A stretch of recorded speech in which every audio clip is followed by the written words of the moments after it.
जय श्री राम साहब, जय श्री राम। जय श्री राम। क्यों आज आप ऐसे तो बैठे हो? क्या कर रहे हैं आप? अभी 5-6 दिन पहले हमने आपको देखा था, इसी धान के ऊपर आप सर लगाए बैठे थे, ऐसे ऐसे बैठे थे आप, सर पे हाथ रखे, और आज फिर धान पे बैठे हो। उस दिन बैठे थे, सोच रहे थे क्या करें क्या नहीं और करें। पहले हमारी बात पूरी नहीं, वो सुनो।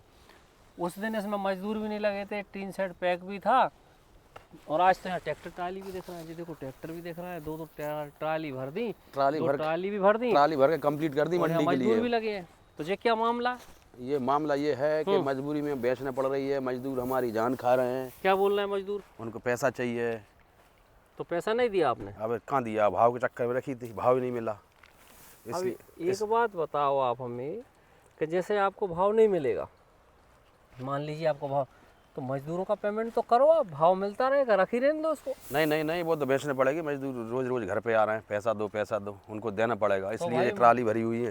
दोनों ट्राली भर दी। बोल दो आप 1 महीने बाद आना। वो नहीं रोकेंगे। क्यों नहीं रोकेंगे? नहीं रोकेंगे, उन्हें तो पैसा चाहिए। मेहनत की है उन्होंने तो। अभी पूछ लेते हैं हम पूछ मजदूर से। लीजिए। इधर आओ भाई मजदूर, इधर आओ, पूछिए आप। पूछ ले रहे हैं हम। 1 महीने के लिए रुक जाएंगे वो? क्यों नहीं रुकेंगे? नहीं रोकेंगे इधर वो। आओ। तो भाई पंडित जी बोल रहे हैं कि आपने जो धान की कटाई मटाई निकलवाई, आपको मजदूरी देना है इनको? अच्छा, चाहिए इनसे? पूछो, रोज रोज घर पे आ रहे हैं। रोज घर जा रहा है इनके? अरे तो आपने जरूरत है तो जाना पड़ेगा। अच्छा, उनसे बोला था रुक जाओ, भाव थोड़ा तेज हो जाए, इसके बाद बेचेंगे। नहीं, वो तो भैया कल वो तो हम भर देंगे ट्राली। उन्होंने जो ट्राली भर दी, नहीं मान रहे? नहीं माने। 1 महीने की नहीं चलेगी? कहाँ से चलेगी साहब, रोज करते हैं, रोज खाते हैं, कहाँ से कर पाएंगे। अच्छा, क्या करे उस चक्कर में। और जो घर वाले भी पहुंच रहे हैं इनके? घर वाले ही पहुंच रहे हैं घर पे। अच्छा, पैसा दो, उनने काम किया, पैसा दो, घर उनने वाले काम से किया। कौन, मतलब कौन पहुंच रहा है इनके? घर वाले बच्चे आते हैं इनके, वो भी पहुंच रहा वो है? भी पहुंच रहे हैं। मतलब क्या बोलते हैं आपसे? पैसे दो हमारे लिए, ये जहाँ जाना है वहाँ जाना है, बस मतलब रोजी रोटी की व्यवस्था इनकी भी गड़बड़ है। गड़बड़ है। तो भाई साहब देखिए, जो पंडित जी ये धान के लिए बता रहे हैं, ये देखो आप, धान तो इनकी काफ़ी अच्छी है, 1 नंबर की धान है। जैसा आप सेट के अंदर रखी हुई थी, तो जो धान को बाहर निकाल रहे हैं, और किसानों की स्थिति इतनी नाजुक है, इतनी विकराल है। MP मध्य प्रदेश विदिशा से हम बोल रहे हैं, तो विदिशा में ये पंडित जी हैं, तो धान की स्थिति इतनी विकराल है, बहुत ज़्यादा खराब स्थिति है। कि इनकी रोजी रोटी के लाले पड़ गए हैं। लगभग एक छोटा मोटा आइडिया देंगे हमें कि 1 बीघा में आपका धान का औसतन खर्च कितना आया होगा? अरे उसमें साहब बहुत लगा है। लगभग बताइए, किसी से पूछ लीजिए, आपको आइडिया ना हो तो। 1520। हाँ, 15 से 20। मतलब 2000 रुपये। हाँ। तो भाई साहब देखिए, पंडित जी सामने खड़े हैं, 2000 रुपये कुंटल के इसका जो भी है, 2000 रुपये कुंटल का इसकी लागत आ चुकी है, 2000 रुपये कुंटल में। और आज वर्तमान रेट क्या चल रहा है? 2400, 2500-2400 बस। 2400 रुपये पंडित जी बता रहे हैं कि अभी वर्तमान में 2400 रुपये कुंटल धान का रेट मार्केट में चल रहा है, और लगभग 2000 रुपये खर्च के अनुमान से जी बता रहे हैं। तो इस हिसाब से लागत बहुत लग गई उसमें। इस हिसाब से 400 रुपये बीघा के हिसाब से इनको धान में बचत होगी। और बचत कहाँ से होगी? नहीं होगी बचत, तो बच ही नहीं रहा। तो ऐसे मान के चलें, इनका जो प्रॉफिट है 100-200 रुपये बचा 1 बीघा के हिसाब से। तो वही जब अब जे अगर इस हिसाब से खेती होगी, तो जो किसान लोग तो भूखों मर जाएंगे, ना मजदूरों की व्यवस्था जमीन होगी। बेचना पड़ेगी, जमीन बेचना पड़ेगी। कुछ अच्छा, है ही नहीं है। अच्छा, ऐसी इतनी वो हो गई। हाँ, ऐसी है। और कई लोगों ने तो कर्ज भी कर लिया धान के लिए, कि धान आ रही है तो वहाँ दे देंगे। ट्रैक्टर भी नए ट्रैक्टर उठा लिए धान देख के कि धान आ रही है। पता चला आखिरी में ये हो गया। अच्छा, ट्रैक्टर भी उठा लिए? नए ट्रैक्टर उठा लिए किसानों ने।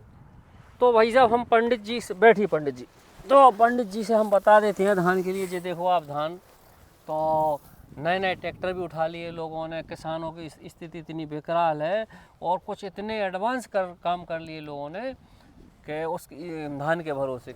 अच्छा, एडवांस कुछ मशीनें भी खरीद ली, कृषि यंत्र मशीनें, रोटर वेटर हुए, ये भी खरीद लिए धान के भरोसे पे गाड़ियाँ खरीद ली। हमें एक चीज़ समझ नहीं आती कि जैसे मान लीजिए अभी फसल आई नहीं, और जब तक फसल आई नहीं तो एक्स्ट्रा काम क्यों कर रहे हैं इसमें? मतलब ऐसा क्या दिमाग लगाया कि एक्स्ट्रा हो गया जी काम? पिछले साल रेट खूब थे। अच्छा, 5000 तक, 4500 तक बिकी। मतलब 4.5 उसी देख के धान, हाँ धान देख के चलो ठीक है, अब की साल भी रेट सही रहेगा तो अपन ले लेते हैं ट्रैक्टर, कहीं कुछ ये खरीद लिया बात है। अब तो रेट भी नहीं है, और इसके बाद फिर लागत भी इतनी लग गई कि गृह से पैसा लगाना पड़ा इसमें।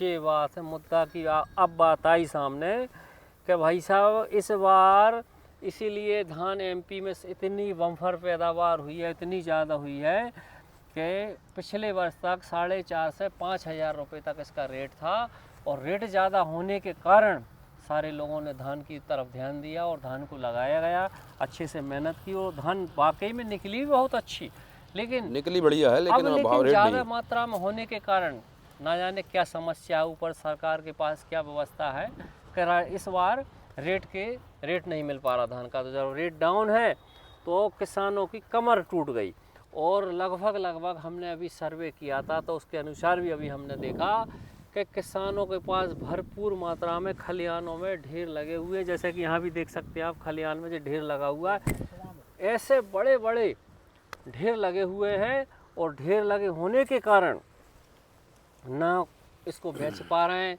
ना कुछ कर पा रहे हैं, यहीं बैठे हैं और यही पंडित जी सोते हैं, रात्रि में यहाँ आराम कर लेते हैं, बढ़िया सो जाते हैं, और सुबह उठ के उसी पे फिर बैठे मिलते हैं और निराश हैं, काफ़ी उदास हैं। क्या कर रहे हैं, बस ये धान है, यही दिख रही है रात दिन। नहीं तो अगली रेट मिल जाए बो देते, वो बोई के नहीं बोई अभी नहीं बोई। क्यों नहीं बोई? इसको बेच दें पहले। नहीं तो आपके पास तो डीजल का जो खाद का जो पैसा आएगा जब तो बोनी होगी, बोनी कैसे हो जाए? किसी से उधार ले लो। उधार भी कौन देगा, वो भी उनकी हालत भी ऐसी है हमारे जैसी। अच्छा, वो भी उधार नहीं दे रहा है, उनकी हालत भी ऐसी है। तो भाई साहब आप देखिए कितनी समस्या गंभीर है, कितनी विकराल समस्या है। सामने जो भाई साहब बैठे हैं, मतलब कितनी दयनीय स्थिति है कि यहाँ तो करोड़ों रुपया आ जाए विदिशा शहर के अंदर तो भी कम पड़ जाएगा, क्योंकि किसानों के पास खाद की, डीजल की, बीज की सारी व्यवस्थाएं फेल हैं। मंडी में रेट नहीं मिल रहा, 2-3 दिन में डाक हो रही है, और अब चलिए ठीक है 3 दिन में डाक हो रही वो भी चल जाता, लेकिन यहाँ रेट नहीं मिलने के कारण सब मामला गड़बड़ है। सब गड़बड़ हो गया, कुछ नहीं है। अब किसी के घर में शादी होना है, किसी के बच्चों की फीस भरना है, तो वो सारी व्यवस्थाएं फेल हो चुकी हैं। अब पता नहीं आगे क्या होगा, अब तो गोविंद ही जाने। बाकी साहब हमने किसानों का सब बता दिया भैया, अब देखते जाइए आगे क्या होता, आगे फिर अपडेट देंगे आपको। आज के लिए बस इतना ही। राधे कृष्ण, राधे गोविंद।